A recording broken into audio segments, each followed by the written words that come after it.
Bismillahirrahmanirrahim, students. Welcome to Rigorous Mathematics. You are watching my channel, Rigorous Mathematics by Professor Usman Ahmed Mansoor. Students, as you know that the lecture series of function analysis is in progress, and as a result we have studied 7 lectures before this one, in which we have defined the concept of norm space and then talk about the binary operations of the norm space, because every norm space is a vector space as well. So when you talk about vector space, there are some binary operations as well. So today we are talking about some examples of norm space. जिस तरह पिछले lecture में हमने देखा, हमने 2 examples देखी कि set of real numbers over R भी एक नॉर्म स्पेस बनती है और set of complex numbers over the field of complex numbers भी एक नॉर्म बनती है. ठीक है, नॉर्म स्पेस बनती है. उन दोनों नॉर्म्स को हमने कैसे डिफाइन किया था? मॉडुलस के थ्रू. आज हम थोड़ा सा अपना क्राइटेरिया आगे बढ़ाते हैं, अपने दायरेकार को आगे बढ़ाते हैं और थोड़े से बड़े डिफरेंट सेट्स की तरफ जाते हैं. हमने आर और सी की तो बात कर ली. अब हम बात करते हैं जरा आर एन, यानी कि एन डायमेंशनल वेक्टर स्पेस जो होती है, इसको यूक्लिडियन एन स्पेस या यूक्लिडियन एन वेक्टर स्पेस भी कहा जाता है. इसकी डायमेंशन एन होती है और डायमेंशन वेक्टर स्पेस में जैसे लेते हैं, हमें वो पता है सारी बातें. बहरहाल यहां पर हमने क्या साबित करना है कि वो जो वेक्टर स्पेस के अंदर आप आर एन पढ़ते हैं और आर एन के ऊपर एडिशन और स्केलर मल्टीप्लीकेशन डिफाइंड होती है, तो वो वाली वेक्टर स्पेस एक नॉर्म स्पेस भी बनाती है. और वो कैसे डिफाइन की जाएगी? वो फंक्शन जो उसके ऊपर नॉर्म देगा वो कैसे है कि आर एन के अंदर जो वेक्टर्स हैं, क्योंकि जाहिर है वेक्टर स्पेस है तो अब उसके एलिमेंट्स को वेक्टर्स क्या कहा जा सकता है, वो बेसिकली एन ट्यूपल्स की फॉर्म में है. और ये आंसर कैसे दे रहा है ये फंक्शन? उन सब की मॉडुलस के स्क्वायर्स का अंडर रूट. यानी बेसिकली ये क्या लिखा हुआ है, जब ये फंक्शन अप्लाई हो रहा है इस एन ट्यूपल पे, तो ये क्या दे रहा है?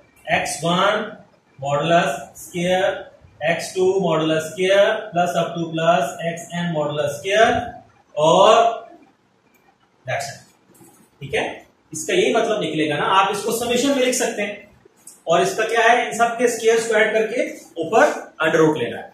आपने क्या साबित करना है यहां पर कि ये जो फंक्शन है ये नॉर्म की 3 प्रॉपर्टीज सेटिस्फाई करता है. जाहिर है ये एक रियल नंबर आंसर होगा, तो ये फंक्शन जस्टिफाइड है. ठीक है, और अब हम 3 कंडीशन की तरफ चलते हैं. कंडीशन नंबर 1, तो कोई आर्बिट्रेरी वेक्टर ले लें, let x belongs to Rn, then वो फंक्शन जब अप्लाई किया जाएगा इट विल गिव्स यू कि वो इस ट्यूपल पे अप्लाई हो रहा है, because x is a tuple, is a n tuple. ठीक है, it is a n tuple. Okay, which is equals to what? x1 square, x2 square plus up to plus xn to the square. ये modulus का square क्या होगा? Modulus वैसे ही एक positive चीज होती है, नॉन नेगेटिव होती है, तो इसका मतलब है ये स्क्वायर करके पॉजिटिविटी मजीद अचीव होगी. पॉजिटिव्स ऐड हो रहे हैं और फिर ऊपर पॉजिटिव स्क्वायर रूट मौजूद है. It means this term is always greater than और इक्वल टू 0. नेक्स्ट इसमें आप क्या साबित करेंगे? कंडीशन 1 ही आगे चलेगी.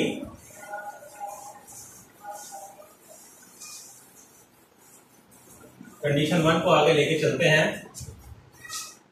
एंड नॉर्म, सॉरी अभी नॉर्म नहीं कहना, ये फंक्शन जब 0 के बराबर आंसर देगा तो इसका क्या मतलब है? इसका मतलब तो ये है कि इस ट्यूपल पे अप्लाई होकर ये 0 दे रहा है. और इसकी डेफिनेशन क्या है इस फंक्शन की? वो तो ये लिखी गई है, mod x1 square mod x2 square plus up to plus mod xn का स्क्वायर स्टूडेंट्स 0 के बराबर है. इफ एंड ओनली किसी भी चीज का स्क्वायर रूट कब 0 होता है स्टूडेंट्स? जब उसके अंदर जो चीज लिखी हुई है वो क्या हो जाए? 0 हो जाए. अदरवाइज स्क्वायर रूट कभी भी 0 नहीं हो सकता. ये उसकी डेफिनेशन से क्लियर है बात. तो अब ये नॉन नेगेटिव टर्म्स का स्केयर है। In general modulus is a non negative term, ठीक है, तो उनका स्केयर भी नॉन नेगेटिव होगा।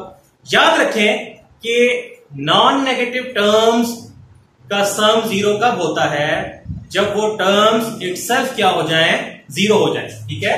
यानी इनके स्केयर्स का सम जीरो कब है, सिर्फ और सिर्फ कब, जब ये टर्म्स इटसेल्फ क्या हो जाए, सब की सब जीरो के बराबर हो जाए।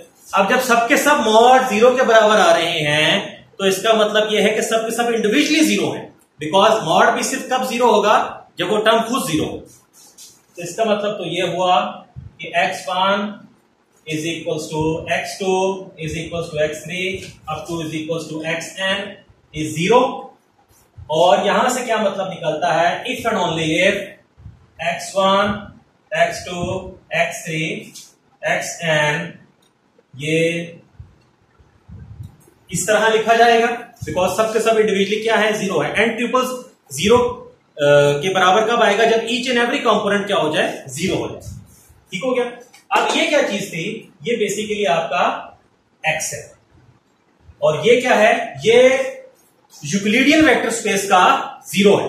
तो उसको आप ऐसे सिंगल नोटेशन में लिख सकते हैं, जीरो वेक्टर स्पेस, ये इसी के बराबर है।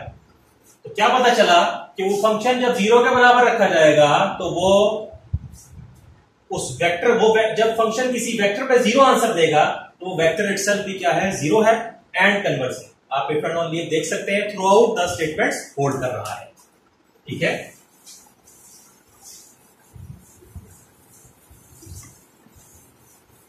तो कंडीशन नंबर 1 यहां से स्टूडेंट्स क्या हो जाती है, सेटिस्फाई हो जाती है, यानी कि C1 इज ट्रू। C1 क्या हो गई आपके पास, ट्रू हो गई। अब हम C2 को देखते हैं। अब आपको कोई फील्ड का एलिमेंट अल्फा लेना चाहिए, और फील्ड क्या है यहां पर, सेट ऑफ रियल नंबर्स है, और आपको यहां कोई वेक्टर ले लेना चाहिए और वेक्टर स्पेस का एलिमेंट होगा, तो वो Rn से लिया जाएगा। देन साबित क्या करेंगे, समहाउ कि उस फंक्शन को जब अल्फा x पे अप्लाई करें तो अल्फा का मॉडुलस अलग आ जाए और वो फंक्शन अप्लाई हो जाए किस पे, वेक्टर के ऊपर। ये समहाउ हमने आंसर लेकर आना है, ठीक है। ओके, तो ये चीज क्या बताती है आपको, x क्या है, x1 x2 up to xn is equals to, आप अच्छे से जानते हैं कि Rn पे जो स्केलर मल्टीप्लीकेशन होती है वो कंपोनेंट वाइज डिफाइन की जाती है, यानी ये हर कंपोनेंट के साथ क्या हो जाएगा, मल्टीप्लाई हो जाएगा, क्योंकि ये x1 x2 ये क्या है, these are all the real numbers.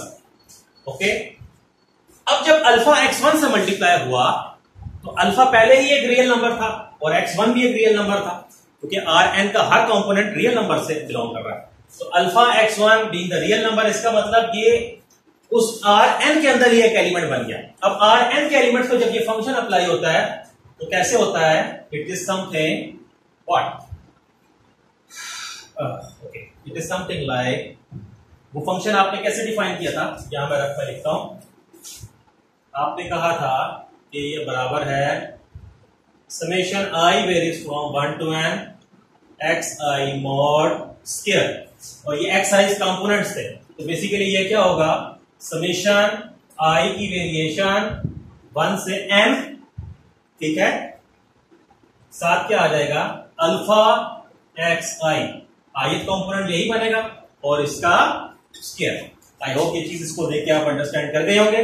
उसका ट्यूपल के अंदर से कोई आर्बिट्रेरी कंपोनेंट xi फॉर्म का है, तो यहां ट्यूपल के अंदर से arbitrary component alpha xi form का है और i के लिहाज से उस पर वेरिएशन लगाते हैं। ओके, तो यहां तक हम पहुंच गए। अब हमने देखा कि ये फाइनाइट सीरीज बन रही है, ठीक है, तो इसको आप कैसे लिख सकते हो, this is like alpha x1 square alpha x2 square plus up to plus alpha xn का स्क्वायर। इन सब में अल्फा कॉमन आ रहा है, सॉरी नॉट ओनली, ये सब चीजें आपके पास मॉडल्स के साथ आ जाएंगी, ये मॉडुलस के ऊपर स्केयर होगा, मेक इट क्लियर।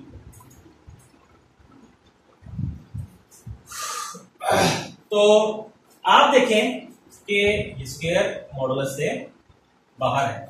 अब इन सब में mod alpha square common prevail कर रहा है और अंदर क्या चीज रह जाएगी, x1 mod square, x2 mod square plus up to plus xn mod का square, bracket close. Okay, powers जब होती हैं मॉड के ऊपर तो वो दोनों के ऊपर मॉड अलग अलग करके भी पावर लिखी जा सकती है। जैसे अगर आपके पास हो xy mod to the power m कोई भी नेचुरल नंबर है, तो दिस इज लाइक दिस। आप इस चीज को वेरीफाई भी कर सकते हैं कि 4 और 5 ले लें और ऊपर पावर 2 ले लें, तो आप देख सकते हैं कि वो अलग अलग सेपरेट हो जाएगा, कोई इसमें इश्यू नहीं, सिंपल सी चीज है। अब यहां से एक बहुत जबरदस्त किस्म की चीज आपके पास निकल सकती है कि ये बेसिकली क्या है, it is actually mod alpha square to the square root, और साथ क्या लिखा जाएगा, क्योंकि दो चीजें मल्टीप्लाई हो रही हैं तो students you can easily separate the square root. अब यहां से ये क्या रह जाएगा, दिस इज मॉड अल्फा, ठीक है, क्योंकि मॉड अल्फा एक पॉजिटिव चीज थी, तो पॉजिटिव ये बिल्कुल ऐसे ही है कि जैसे लिखा हो 4 का स्क्वायर, तो आप यू नो ये पॉजिटिव नंबर के केस में ये कैंसिल हो जाता है, तो सिर्फ मॉड अल्फा रह जाएगा। और ये क्या है, this is summation i varies from 1 to n xi, sorry mod साथ चलेंगे,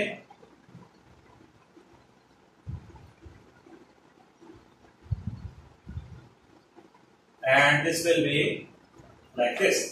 अब फंक्शन की डेफिनेशन पे गौर करें तो ये बराबर है किसकी, उस फंक्शन की वैल्यू किसी भी वेक्टर x के ऊपर, ये आपने शुरू में डिफाइन किया था यहां पर, और ये x क्या होता था, x बेसिकली एक n ट्यूपल होता था। ओके, तो यहां से क्या आ गया, सो कंडीशन 2 इज ट्रू, कंडीशन 2 को हमने ट्रू साबित कर दिया। थोड़ी सी ट्रिकी थी, बस थोड़ा सा ध्यान रखना है नोटेशंस का। अब हम कंडीशन 3 की तरफ आते हैं।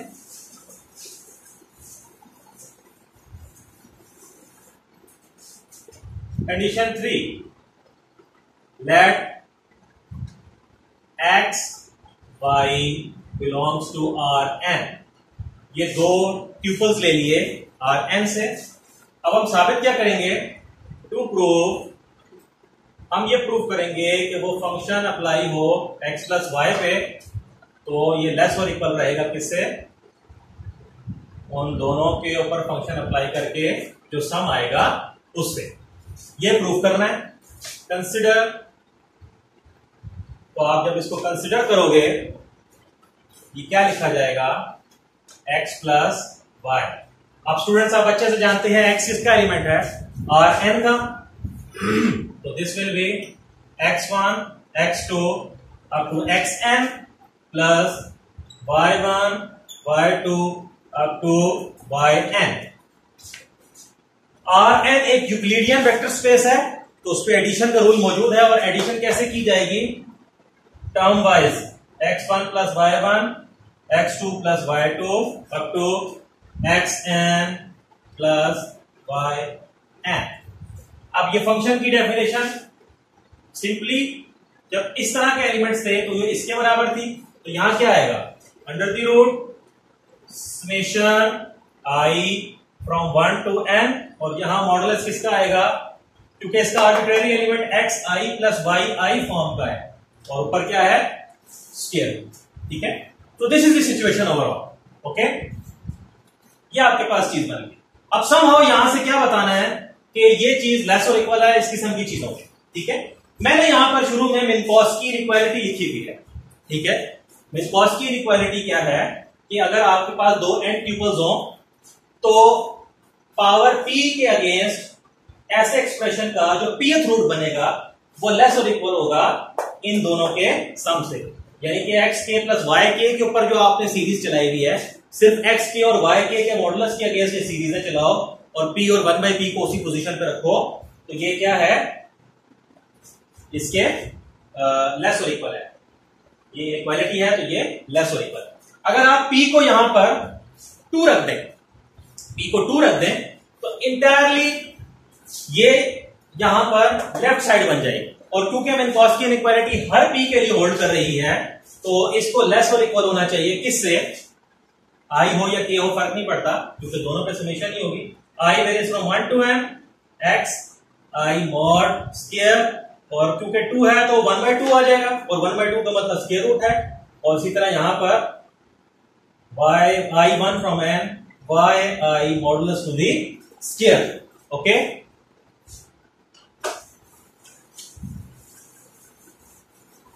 It is equals to what. अब डेफिनेशन देखें तो ये चीज किसके बराबर है, ये तो नॉर्म उस फंक्शन की वैल्यू है उस पॉइंट पर, और इसी तरह से यहां पर ये चीज आ गई। तो स्टार्ट कहां से लिया, x प्लस वाई पे जब वो फंक्शन अप्लाई किया तो लेस और इक्वल है उन दोनों वेक्टर्स की वैल्यूज और दैट फंक्शन के सम से। तो ये लेस और इक्वल आ गया इससे, for all x y belongs to Rn।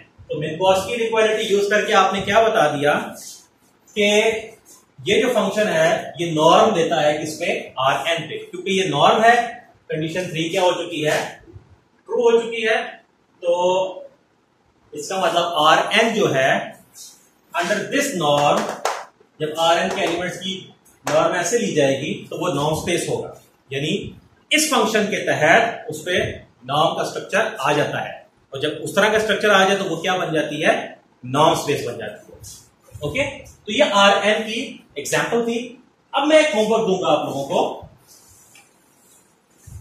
बिल्कुल सिंपल सिमिलर रूल्स के ऊपर होगा। आप लोगों ने चेक करना है